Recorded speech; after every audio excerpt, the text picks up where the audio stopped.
Hello everybody and welcome to day 28 of Daily Chains Model. Today I'm making a cabbage palm.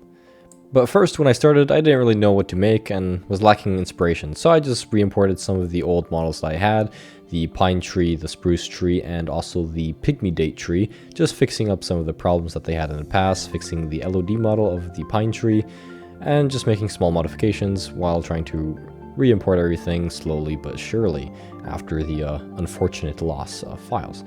Then I started to make the pygmy date after doing some research and looking at tropical images of forests, of tropical forests.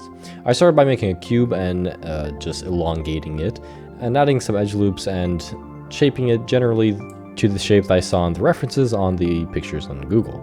I then just went ahead and applied the subdivision modifier and moved around the vertices until I got the shape that I like. I then experimented on trying to get this sharp feel on the bark, which the cabbage tree has, but I didn't like this one, so I deleted that and tried it over. For the second approach, I tried to just take the base mesh and just move some of the edges upwards. And I think that worked pretty well, so I went through the entire mesh and did it all around. And this is the final result of the base mesh.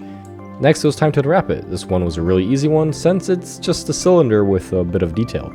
So unwrapping it was no problem at all, and it was actually really nice to do this one. I mean, it took like 10 seconds. I decided to go with a procedural approach on this one as well, because I think it would give a better result, as I want to get a little bit more detail in this palm tree since the mesh isn't too high poly. I made the procedural texture just by layering noise maps on each other with masks that I created with pointedness and based on the UV, nothing too complicated. Next, it was up to bake my textures and export them as per usual as my RGBS and NEM map. However, I am thinking to change the NEM map instead of using NEP because I'm not using emissive and metallic at all. Well, that's for a future video.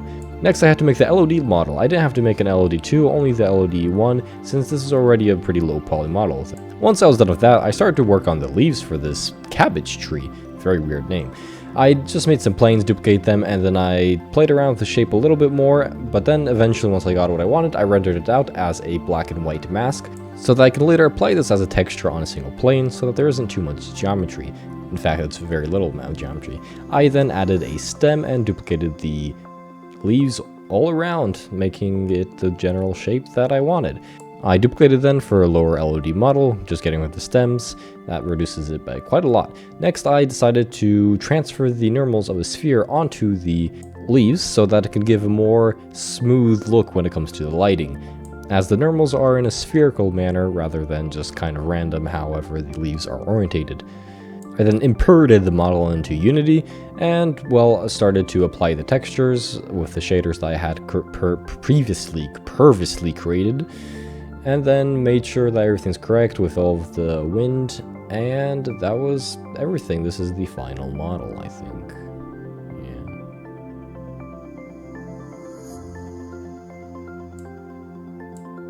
Well, thank you for watching. That was day 28. Bye-bye.